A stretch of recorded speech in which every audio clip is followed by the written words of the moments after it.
The Serving Up Discipleship podcast is to help our audience understand the sacred work of service missionaries and why service missions are spiritually transformative and fulfilling. This podcast is produced under the direction of a senior service missionary couple, social media advisors. All right, welcome to the second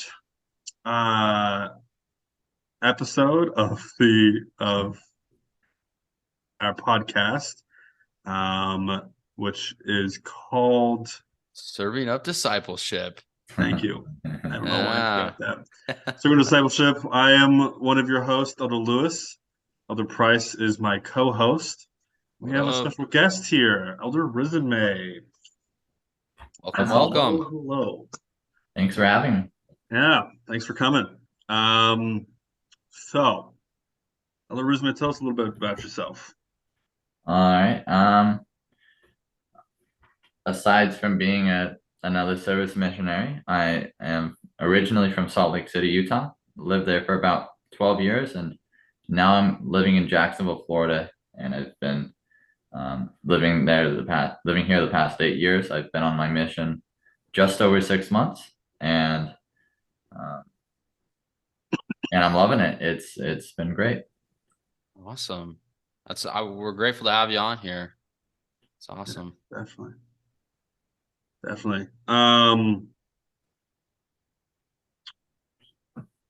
Elder Price, what are some of the questions that we have? Yeah, so I guess kind of we want to get to know you a little bit, and thanks for your little intro there. But we wanted to talk a little bit about an intro to your service mission life, I guess. Kind of. So what are some of the assignments that you currently have? So right now, today is Saturday, which is my preparation day, and Sunday I also don't have any assignments, but I go to church. I have a calling. I am a branch clerk, which just helps with the financial side of things, and then on Mondays I volunteer at a place called Ronald McDonald House, which provides a place to stay for families whose children are getting treatment in the hospitals. It's an inexpensive thing, and it's been awesome because I get to go and do a variety of things there. I've done lots of organizing shelves and taking inventory. I'm what's called a house warmer, so I go around, sanitize tables, make sure everything's nice and clean, because some of the residents have a compromised immunity, or the patients in the hospitals. We don't want to transfer any diseases or anything. And then I also just help the staff with whatever else they need. And then Tuesdays I go to what's called the Bishop Storehouse, which is essentially a food pantry run by our church.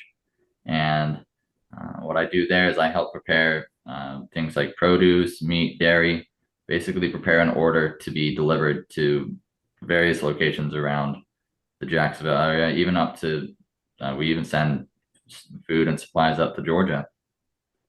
And then Tuesday afternoons, I go with the elders that are in my branch, and I go and knock doors and participate in lessons with them, and do whatever they do the rest of their Tuesday afternoons, and that's really awesome. And then my last is, and then on Wednesdays, Elder Lewis and I actually go down to the Orlando Temple, and we're both ordinance workers, and we help, instead of being a proxy and doing the ordinances for those on the other side. We help others who come in to we help perform those ordinances and assist in those ordinances, and that's probably my favorite assignment. And then on Thursdays, it's a brand new thing.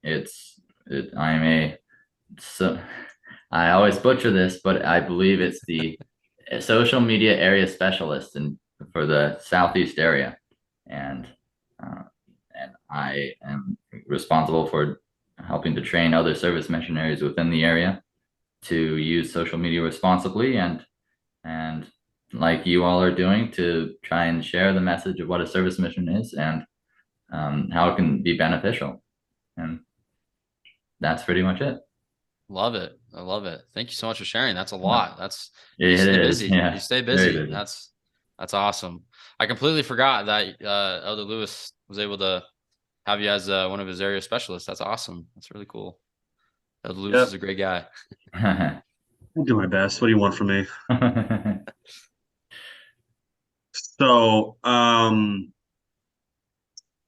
guess a question that I have, in all of these services opportunities that you have, Elder Risenmay, how have you seen your service either bless your own life or bless the lives of those that you serve? Well, I'll start with the first one, how it's blessed my life.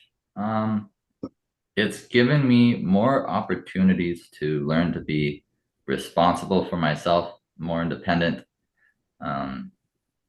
Where I thought I might be on a teaching mission serving somewhere else besides Jacksonville. I thought, my whole life I thought I'd get that experience of learning to be independent that way, being away from my parents and learning to live with a companion, things like that. But instead, Heavenly Father wanted me here to be able to learn to be independent, but also working with my parents. And so I guess it's helped me to be able to learn how to follow a schedule, to be more disciplined in how I do that, getting things done, which I think can help prepare for the life beyond the mission. Things like managing college, work, having family, things like that. And then another big thing is it is helping me be more social, just helping me get out and about, and where I otherwise just naturally stick to either doing school or work, but no extracurricular anything. And so being able to go to a variety of locations and tasks to minister to others, requiring me to open up, things like that, that's been a huge blessing because I'm an introvert. I'm not very good at being social or think and don't have very good social skills. And so that's at least the ways right now that I've seen has blessed my life. And then pause me if I'm talking too much, but I'll answer the other question, which is how I've been able to bless others' lives. And it's just, that has been just tremendous. Whether it's indirectly or directly, it's just in all the assignments that I do, I'm either it could be as direct as like giving food to somebody, or as indirect as just being nice, or even just being there to if they need, like at Ronald McDonald House. I don't always interact with those staying at the house, but I'm able to benefit both the members of the staff as well as those in the house by just being an extra helping hand and being able to do whatever they need me to do. And even just just smiling as I pass by those in the house, that always I feel like that's a way I serve them. It's just being happy and sharing my joy. So. Yeah, I love that. Just sometimes being a presence there of happiness and the joy that comes from the gospel, it really spreads to other people's lives. So yeah. Definitely. Now you mentioned that you got called directly to a service mission.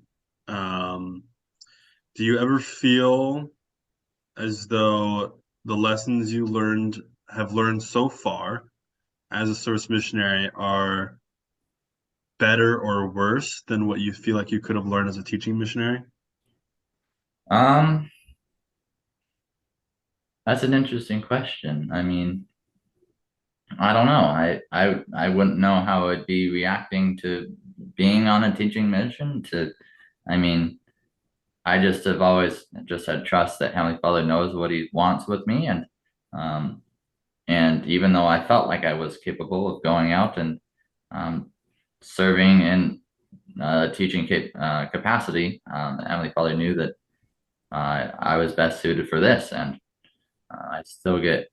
I mean, so that's hard to say. I'm sure I would have received, been able to learn and grow well on a teaching mission, but Heavenly Father knew that I would grow the most and learn the most, and um, I guess just blossom the most on a service mission. And so, Definitely. Yeah, as I always say, sometimes people on a service mission, that'll be their opportunity to have their best ability to serve at their full capacity. And for some, it's a teaching mission that will help them to be able to serve at their full capacity. And I think that's between the Lord and you, honestly, to determine which one will bless you the most. And I mean, yeah, and it is. It's always been both. And the Lord has his ways, and his ways will be fulfilled. So I think that's awesome. We really appreciate you doing a service mission and being a part of this. This is awesome. Yeah. Grateful. Now, if I can interrupt, we got a cool segment called the question of the week. Okay. Ooh, question of the week. Okay. So what's going to happen is we get a question that, service missionaries get a lot. And I kind of want us three to kind of just break it down and answer it, honestly, because a lot of people have a lot of questions. These are the frequently asked questions that we always get. Yep. Good. Okay. So here we go. I'm sure you've heard this one. Here it is. Where is your companion? Ooh. There we go. There's the question of the week. So how would you guys answer that? Where is your companion? Well, Risenmay, you want to go for that one first? Sure.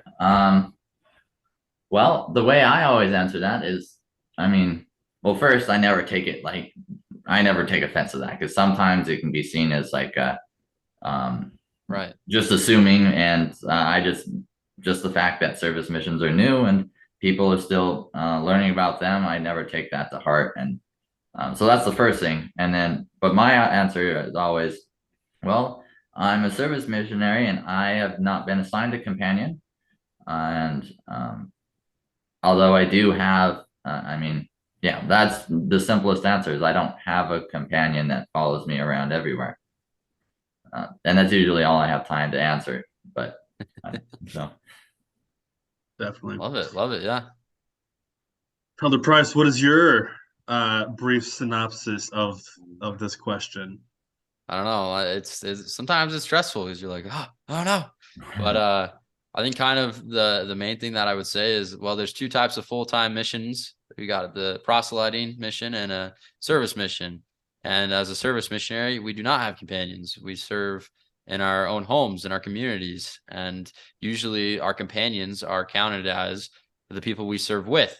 So we usually serve at areas that have a lot of people, right? We serve the temple, the bishop's storehouse, and all of those are full of other missionaries or other people doing service.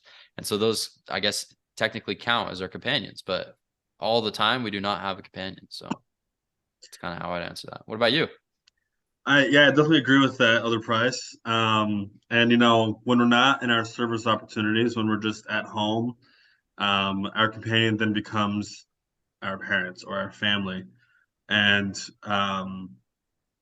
it's an interesting concept, because I have gotten the chance to serve both. And on the one hand, in a teaching mission, the rules are a lot more strict than a service mission. And as such, part of that strictness is that you have a person that is with you almost 24/7. I say almost because they're not in there in the bathroom with you, right? Like there are some limitations to that. And I would hope that they're not in the bathroom with you. That being said, with the teaching mission, most of 95 to 100% of the time, the reason why they have that companion is for safety reasons and legality reasons, right? To make sure that you're keeping each other responsible. But as Elder Price was mentioning, oftentimes when we're out doing our service opportunities, there are sometimes 10, 20, 30, who knows how many other people that are around us that can kind of corroborate what we're doing and that can keep us accountable for what we're doing. And when we're not in those service opportunities, when we're with our family, it's their responsibility to then also keep us accountable for what we're doing. And so it's that kind of thing. And again, we're living at home, and so our rules are not nearly as strict as the teaching missionaries. And so we don't have to have someone there with us 24/7. That I feel like in some ways they trust us. In other ways, it is what it is. But that would be how I would answer that. Right. I think all those are great answers, honestly. I think that's kind of a good overall answer to that question of where's your companion? Because we do get that a lot. And I think sometimes we get it so much that we kind of just get into repetitive mode, but we got to remember that, it might be their first time ever asking that question and they really have no idea. So it's good to be able to answer with a legitimate, answer. So, well, thank you. I appreciate you guys' input on that. And yeah. Awesome. Do you have any more questions for Elder Risenmay, Price? You kind of answered this already, but I wanted to get, I kind of want to do a last few questions, but what is your favorite part of the service mission? Well, I mentioned this earlier, but I think my favorite part is being able to attend the temple every week and just having that time set aside where I know that this day, Wednesdays, I go down to the temple and I serve because, at least for me, without that, it might be hard to drive down 2 hours, set aside time like that, to be able to go down to the temple and serve. But to be able to have the opportunity to do that every week, it's just always a spiritual experience for me and just lifts my spirits. Yeah, that's awesome. I completely forgot that you guys are so far away from a temple. Mm-hmm. So it truly is, the sacrifice portion is incredible, because I did used to live somewhere where it was 4 hours away from any temple, and we drove it, and it was a sacrifice, but it was so worth it every time. So worth it. I love that. Temple's an amazing place. I think that's my favorite as well, serving in the temple. So okay. I think we could say that it's all of our favorites. Yeah, probably across the board. Yeah. The temple's pretty cool. Temple's pretty good. All right. Well, my next question for you then is, what has been the most impactful experience you've had as a service missionary? Impactful. Or powerful, like spiritually powerful experience. So, I don't know. There's always a lot, and that's something I'm trying to work on, is to be more aware of, all the blessings that happen within each day. But I would say, the one that just comes to mind right now, and would be one day I was out with the YSA elders, and we had gone to an apartment complex, and we were there just it was before our scheduled dinner. We were just visiting a person that they were going to meet the next day, just saying hi, confirming an appointment. Wasn't going to take that long, and sometimes I guess they say that they find quite a bit of people around there, but so we thought we'd stop there, and we had driven into the parking lot, and the elder who was driving had parked, but it wasn't a very good job, so he was going to repark again. So one of the elders got out, backed him out, and they reparked. And while we were doing that, another car pulled in right next to us. And so as we're trying to get out, it was a little squishy. There wasn't a lot of room, and so inevitably we kind of ran into each other. And so we're like, "Excuse us, sorry, and how are you doing?" And we're trying to be nice. "How are you doing?" And then we all of a sudden we started walking past. I thought it was a good interaction, but I later learned that one of the guys in the other car had actually flashed his gun at one of the others, and so which explained why we were walking the other direction from where we're supposed to go. And so then I started getting just super anxious, wasn't sure what to do, and never really been faced with the fact that, my life might be in danger. And so in my heart, I was just praying that that I would be okay, that Heavenly Father could protect us as we're trying to do His will, trying to be good missionaries and spread the gospel.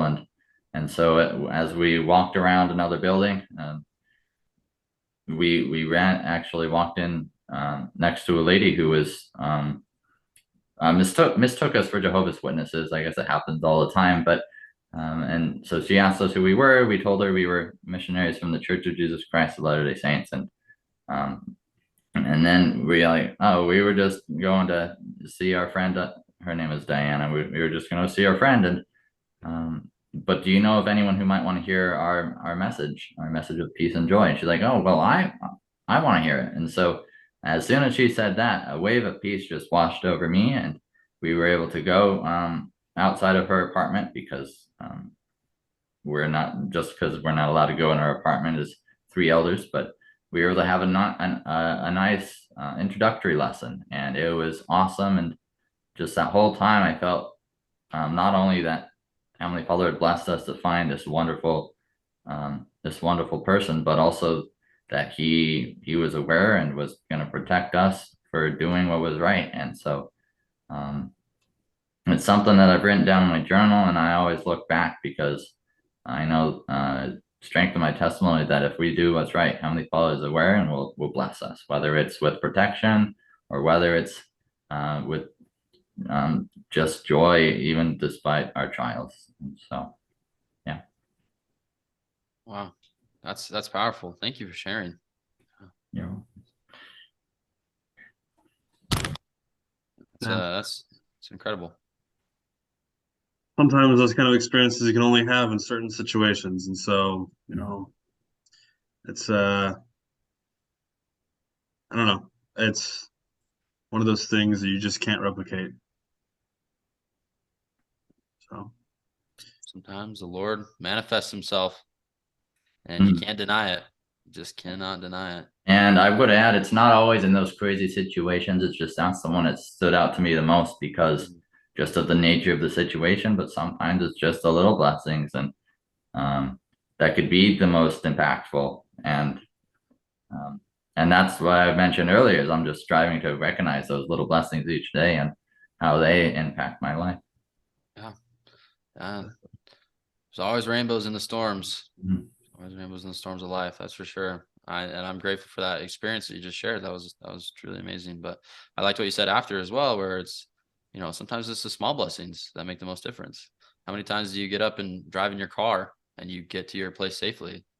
That's a miracle in and of itself. How many times do you wake up? That's another breath of life. It's truly a miracle. So, well, thank you so much. Elder Lewis, anything else? I can't think of any other questions I have for him. Okay. Well, I've got one last one, but I wanted to make sure if there was anything else that you wanted to add, you can go ahead and add it. Go for it, Elder Price. Okay, this is the final question. Elder Risenmay, why do you recommend a service mission to anyone? Well,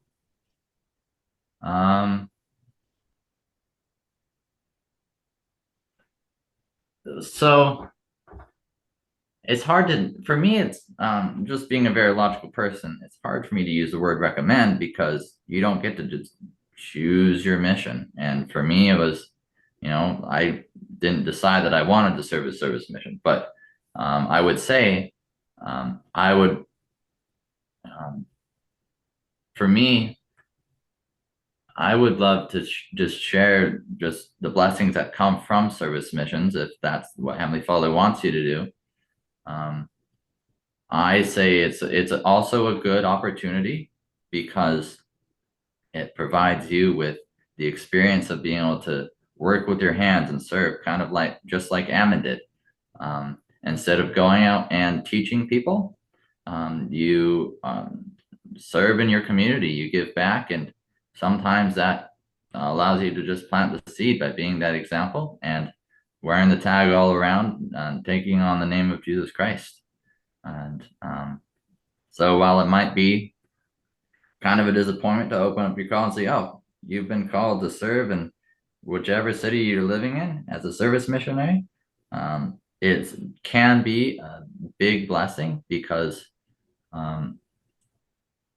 Heavenly Father knows exactly where you're supposed to be and knows where you best fit, where you can grow to become like Him. And while it can be hard, and it can be hard to live at home with your parents and not be able to travel the world or speak another language or what have you, it still is it's still the mission experience, and you still get the blessings of being a missionary, being a full-time missionary. I love that. Thank you so much. Yeah. Right. Well, we really appreciate you hopping on with us and having a little bit of a discussion with some questions and helping us answer some frequently asked questions. And we're super grateful for all that you do and all that you're serving. And I think that you're making a huge impact. So thank you. I appreciate you having me on. I love this work that you're doing, sharing, just increasing awareness of what service missions are, and just allowing people the opportunity to share their experience. I think it's pretty cool. Oh. Well, we look forward to many more episodes of this. So sounds good. And I guess, where can we find this? I'm curious to know where we can where I can listen into your other episodes. Awesome. I'm glad you asked. Yes. So this is going to be posted on pretty much every social media platform that we can get a hold of. We're also working to put it on Apple Podcasts as well, the video or the audio. And then, of course, the video of the video side of this podcast will be put on YouTube, as well as little shorts and stuff on Instagram and Facebook. So it'll all be as much as we can reach is kind of the goal, as far as we can get it spread. I think you're already following the page of the Risenmay, the Facebook page, Hands of the Lord.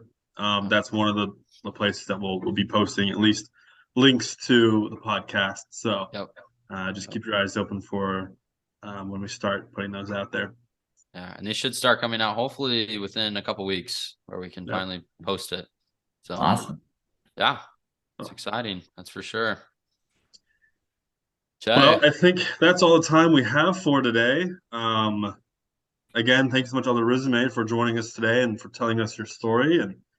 And we look forward to many, many more happy interviews, and many more frequently asked questions too, because there are quite a few of them. So that's going to become a regular part of our segment of our podcast, is that little frequently asked questions segment. So I'm excited. Keep your ears open, your eyes peeled for it.